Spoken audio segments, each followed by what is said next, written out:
गुरुदेव भगवान को प्रणाम। नमस्कार दोस्तों, स्वागत है आप सभी का मेरे यूट्यूब चैनल पे। दोस्तों, श्री राधा रानी जी आप सभी का मंगल विधान निश्चित करें। दोस्तों, आज मैं आप सबके सामने महाबालेश्वर शिवलिंग के महात्म का वर्णन और उस प्रसंग में राजा मित्रसह की कथा लेकर उपस्थित हुआ हूँ। इस कथा को सुनने वाली कि 21 पीढ़ियाँ शिवलोक को प्राप्त करेंगी, ऐसा कहा गया है। तो दोस्तों, देर न करते हुए कथा का शुभारंभ करते हैं। बहुत समय पहले की बात है। समृद्ध संपन्न इक्ष्वाकु वंश में परम धार्मिक तथा सभी धनुषधारियों में श्रेष्ठ मित्रसह नामक राजा था। उस राजा की मदयंती नामक धर्मनिष्ठ तथा कल्याणमयी पत्नी थी, जो कि राजा नल की प्रसिद्ध गुणों वाली साध्वी दमयंती के समान सतीत्व संपन्न थी। आखेट में रुचि यानी कि शिकार जिसको बोलते हैं, आखेट शुद्ध हिंदी है। आखेट में रुचि रखने वाला वह राजा मित्रसह एक बार विशाल सेना को साथ लेकर घने वन में गया। वहाँ घूमते हुए उस राजा ने साधुओं को दुख देने वाले महादुष्ट तथा नीच कमठ नामक राक्षस को मार डाला। तब उस निशाचर का पापी छोटा भाई दुखी होकर क्रोधपूर्वक कहा कि मैं इस राजा को छल से जीत लूँगा, यानी धोखे से जीत लूँगा, षड्यंत्र करके जीत लूँगा। ऐसा उस राक्षस के छोटे भाई ने निश्चय किया और फिर कपट रूप धारण करके राजा के पास आ गया। उसने विनम्रतापूर्वक एक रूप धरा और सेवा करने के लिए राजा के समक्ष उपस्थित हुआ। राजा ने भी बिना सोचे समझे ही उसके सौम्य रूप को देखकर, सौम्य गुण को देखकर, जो उसने छल से अपने आप को बना लिया था, उसको अपने रसोइये का अध्यक्ष बना दिया। जो राजा की रसोई होती है उसका अध्यक्ष बना दिया कि तुम ही सब पूरी आप जिम्मेदारी यहाँ की देखोगे, खान पान की जो भी चीज़ें होती। उसके अनंतर कुछ समय तक उस वन में विहार करके वह राजा शिकार से निवृत्त हो उस वन को छोड़कर आनंदपूर्वक अपने नगर को लौट आया। ठीक। उसके बाद राजा ने पिता का श्राद्ध दिन आने पर अपने गुरु वशिष्ठ जी को आमंत्रित कर उन्हें घर बुलाया और भक्तिपूर्वक भोजन कराया।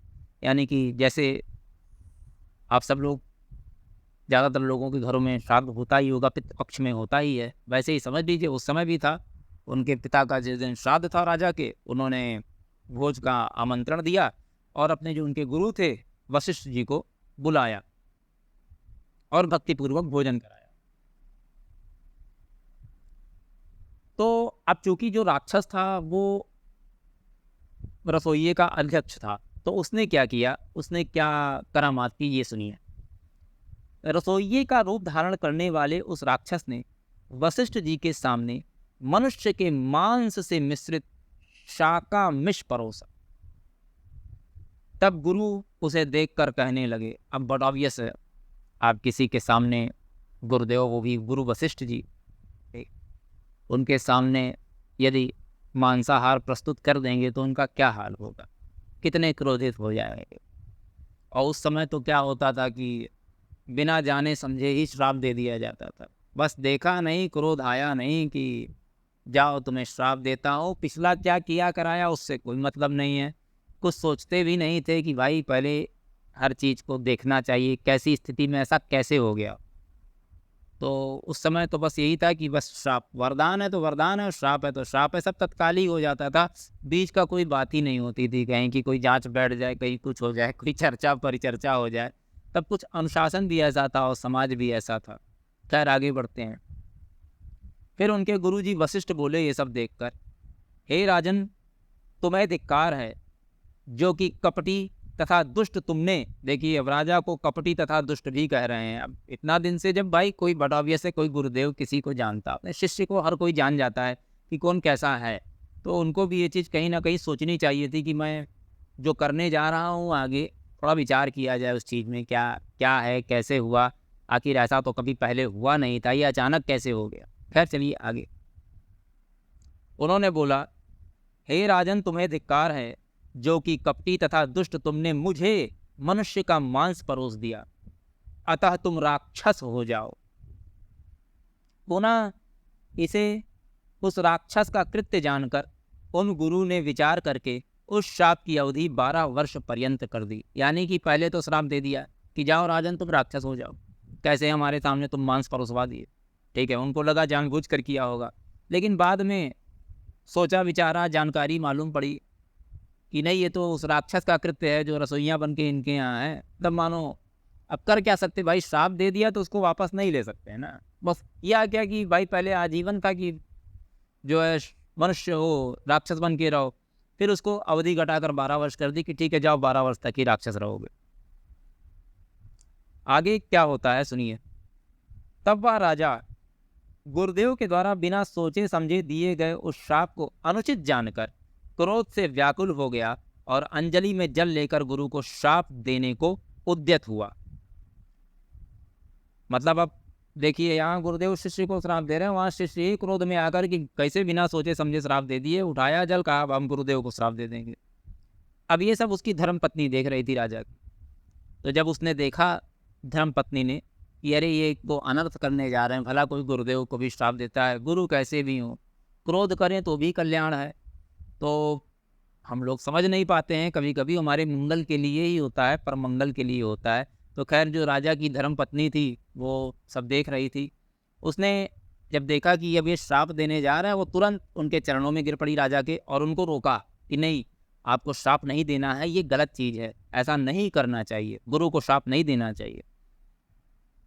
तब राजा अपनी पत्नी की बात का आदर करके श्राप देने से रुक गया और उसने जल को अपने चरणों पर गिरा दिया। जो जल लिया था श्राप देने के लिए, उसने उसको अपने चरणों पर गिरा दिया, जिससे उसके चरण काले पड़ गए, उसके पैर जो थे वो काले पड़ गए। उसी समय से वह राजा उस जल के प्रभाव से इस लोक में कलमाशपाद नाम से प्रसिद्ध हुआ। तदनंतर ऋषि श्रेष्ठ गुरु के श्राप से वह राजा मित्र सह वन में विचरण करने वाला भयानक हिंसक राक्षस हो गया। कालांतक यम के समान राक्षस रूप धारण कर वह राजा वन में घूमता हुआ अनेक प्रकार के जंतुओं एवं मनुष्यों का भक्षण करने लगा। यमराज के समान रूप वाले उस राक्षस ने किसी समय वन में विहार करते हुए किन्हीं नवविवाहित किशोर मुनि दंपति को देखा, यानी जिनकी अभी शादी हुई थी नई नई। तब मनुष्य का आहार करने वाले उस शापग्रस्त राक्षस ने किशोर मुनिपुत्र को खाने के लिए इस प्रकार पकड़ लिया जिस प्रकार व्याघ्र मृग शावक को पकड़ लेता है। इसके बाद राक्षस द्वारा कांख में दबाए गए अपने पति को देखकर उसकी पत्नी भयभीत होकर करुण वचन बोलती हुई उससे प्रार्थना करने लगी कि छोड़ दो, मेरे पति को छोड़ दो, मत मारो, मत खाओ। किंतु उसके अनेक बार प्रार्थना करने पर भी नरभक्षी, निर्दयी तथा दूषित अंतःकरण वाला वह राक्षस ब्राह्मण पुत्र का सिर नोचकर खा गया। तब अत्यंत दुखित उस दीन साध्वी स्त्री ने विलाप कर पति की अस्थियां एकत्रित कर विशाल चिता का निर्माण किया। उसके बाद पति का अनुगमन करने वाली उस ब्राह्मण पत्नी ने अग्नि में प्रवेश करते समय राक्षस रूपधारी राजा को शाप दिया कि आज से यदि तुम किसी स्त्री से संगम करोगे तो उसी क्षण तुम्हारी मृत्यु हो जाएगी। यानी कि यदि आप किसी से स्त्री से रति करोगे, सेक्स करोगे, उसको इसमें समझिए आप। जो संगम का मतलब नहीं समझ पा रहे हैं उनके लिए मैं बता दे रहा हूँ। ऐसा कहकर वह पतिव्रता अग्नि में प्रविष्ट हो गई। वह राजा भी निर्धारित अवधि तक गुरु के शाप का अनुभव करके पुनः अपना वास्तविक रूप धारण कर प्रसन्न हो अपने घर चला आया। यानी कि उस समय तक उसके शाप की अवधि भी समाप्त हो गई, यानी 12 वर्ष व्यतीत हो गए। मतलब जब यह घटना घटी तो समझिए 12 वर्ष होने ही वाला था। ठीक है, अब यह घटना भी हो गई, उधर 12 वर्ष भी पूरा हो गया, वो पुनः अपने वास्तविक रूप में भी आ गया और वापस अपने घर को चला गया।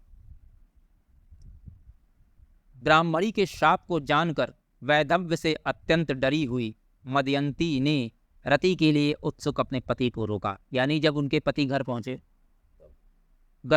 तो उसके बाद अपना जो होता है कि काफ़ी दिनों तक अपनी पत्नी से दूर थे और सहवास का आनंद नहीं उठाया, रति सुख का आनंद नहीं उठाया था, तो वो चाहते थे कि उनको वो चीज़ें प्राप्त हों। तो इसलिए वो ये सोचकर अपनी पत्नी के पास गए। लेकिन चूँकि होता है ना कि जब कोई पति घर पहुंचता है तो अपने पत्नी से पूर्व की क्या करके आया, कहाँ था, होता है ना, लोग अपनी पूरी बातें बताते हैं। जैसे आप ही कहीं जाइए तो 10 दिन के लिए गए, लौट के आए तो चर्चा पर चर्चा करते होंगे ना घर में कि भाई ये इतना दिन यहाँ थे, ये किया वो किया, ऐसे लोग मिले वैसे मिले।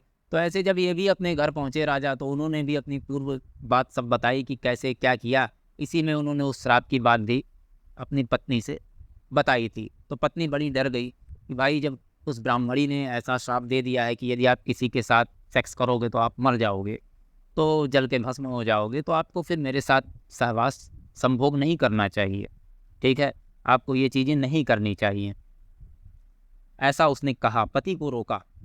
तब संतान विहीन वह राजा राज्य भोगों से उदासीन होकर संपूर्ण राज्य को छोड़कर वन में ही चला गया। बहुत दुखी हो गया, उदासीन हो गया, क्या कर सकते, कोई मतलब नहीं, चलो सब छोड़ ही देते हैं। यहाँ हो जाए तो अभी इस तरह की रोक टोक अभी लग जाए तो आज तो आधुनिक समय इतना खराब हो गया है कि पत्नी को भी मारने लगेंगे कि अरे तुम्हारी हिम्मत कैसे हो गई, ऐसा कैसे तुमने कह दिया। मतलब एक नॉर्मल में बात कर रहा हूँ मैं, कोई श्राप की बात नहीं है। ऐसे ही आजकल क्या होता है कि बिना अनुमति के ही लोग, एक तरह से देखा जाए तो ज़बरदस्ती करते हैं, सम्मान नहीं करते हैं स्त्रियों का, और उनके साथ गलत दुर्व्यवहार करते हैं। उनको सिर्फ भोग की चीज़ें ही समझ कर रखा हुआ है पुरुष प्रजाति ने। ये कहीं ना कहीं बहुत गलत है, इसको सुधारने की ज़रूरत है। पत्नी हो, किसी भी रूप में हो, वो भोग की वस्तु नहीं है, वो आदर करने की है, वो कोई वस्तु ही नहीं है। सीधी बात अगर ये देखा जाए तो वो कोई आपके भोग की चीज़ नहीं है, वो सम्मान के लिए है, आदर के लिए है, और देखा जाए तो स्वयं जगत जननी है, बिना उनके इस सृष्टि का संचालन संभव नहीं हो सकता है। तो उनको सदैव हमेशा भोग के लिए ही नहीं देखना चाहिए कि वो भोग के लिए ही बनी है, ऐसा बिल्कुल नहीं करना चाहिए। इससे करने से घर में कभी तरक्की होती नहीं है, सीधी बात है। हाँ, कुछ पुण्य होते हैं जो कुछ समय तक काम आते हैं, लेकिन जब वो नष्ट हो जाते हैं तो फिर जो कर्म आप करते हो ना, आपके सामने आते हैं, फिर आगे बढ़ते हैं। उसने अपने पीछे पीछे जाती हुई तथा बार बार धमकाती हुई विकट आकार वाली दुखदायिनी ब्रह्म हत्या को देखा। राजा जब जंगल में चला गया तो उसके पीछे पीछे ब्रह्म हत्या भी चल रही थी, उसको धमकाते हुए। उससे पीछा छुड़ाने की इच्छा वाले दुख चित्त उस राजा ने जप व्रत यज्ञ आदि अनेक उपाय किए, सब कर डाला, जप भी कर डाला, यज्ञ भी कर डाला, व्रत भी कर डाला, लेकिन कहीं कोई आराम नहीं मिला उस ब्रह्म हत्या से। वो पीछे पीछे ही उसके थी। तब तीर्थ स्नान आदि अनेक उपायों से भी उस राजा की ब्रह्म हत्या दूर नहीं हुई। तब वह राजा मिथिलापुरी चला गया। उस ब्रह्म हत्या की चिंता से अत्यंत दुखित राजा मिथिलापुरी के बाहर उद्यान में पहुंचा। वहां उसने मुनि गौतम को देखा। राजा ने विशुद्ध अंतःकरण वाले उन महर्षि के पास जाकर उनके दर्शन से कुछ शांति प्राप्त करके बार बार उन्हें प्रणाम किया। होता क्या है, जब हम कहीं जाते हैं, किसी साधु संत के दर्शन करते हैं, तो हमें बड़ा शांति प्राप्त होती है, बड़ा सुकून प्राप्त होता है, क्योंकि वो स्वयं भगवत स्वरूप ही होते हैं। उनके कण कण में, रग रग में प्रभु निवास करते हैं, उनके हृदय में प्रभु निवास करते हैं। तो उनको देखकर तो शांति प्राप्त होनी ही है, उससे हमारे पाप भी नष्ट होते हैं। उसके अनंतर ऋषि ने उसका कुशल मंगल पूछा। तब उनकी कृपा दृष्टि से कुछ सुख का अनुभव करके दीर्घ तथा गर्म श्वास लेकर राजा ने कहा। राजा बोले, हे मुने, हे तात, दूसरों के द्वारा न देखी जा सकने वाली यह दुस्तर ब्रह्म हत्या पग पग पर धमकी देती हुई मुझे बहुत दुख दे रही है। शापग्रस्त होने के कारण जो मैंने ब्राह्मण पुत्र का भक्षण किया था, यानी उसको खाया था, उस पाप की शांति हजारों प्रायश्चित करने पर भी नहीं हो पा रही।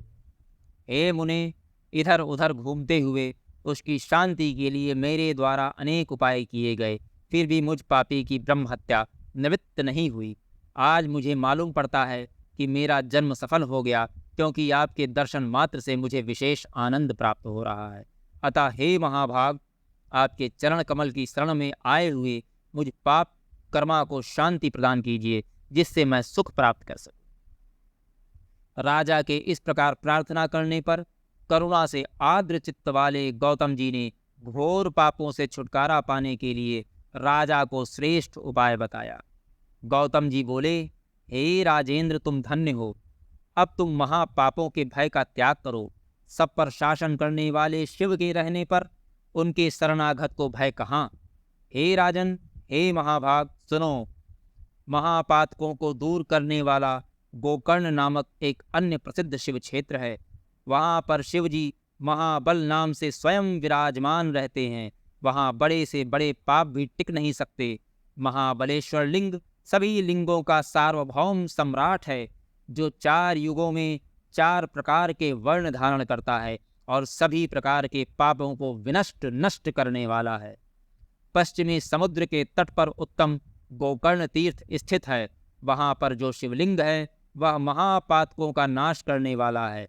महापापी भी वहाँ जाकर सभी तीर्थों में बारंबार स्नान कर महाबलेश्वर की पूजा कर शैव पद को प्राप्त हुए हैं। हे राजेंद्र, उसी प्रकार तुम भी उस गोकर्ण नामक शिव स्थान में जाकर उस लिंग का पूजन कर अपने मनोरथ को प्राप्त करो। तुम वहाँ सभी तीर्थों में स्नान कर महाबलेश्वर का भली भांति पूजन करके सभी पापों से छुटकारा पाकर शिवलोक को प्राप्त करो। इस प्रकार महान आत्मा वाले महर्षि गौतम मुनि से आज्ञा प्राप्त कर वह राजा अत्यंत प्रसन्नचित्त होकर गोकर्ण तीर्थ में गया और वहाँ सभी तीर्थों में स्नान कर महाबलेश्वर की पूजा करके अपने संपूर्ण पापों से मुक्त होकर उसने शिव के परम पद को प्राप्त किया। जो मनुष्य महाबलेश्वर की इस प्रिय कथा को नित्य सुनता है वह 21 पीढ़ी के वंशजों सहित शिवलोक को जाता है। इस प्रकार मित्रों, मैंने आप लोगों से महाबलेश्वर नामक शिवलिंग के सर्व पाप नाशक परम अद्भुत महात्म का वर्णन किया। आप सभी को राधे राधे।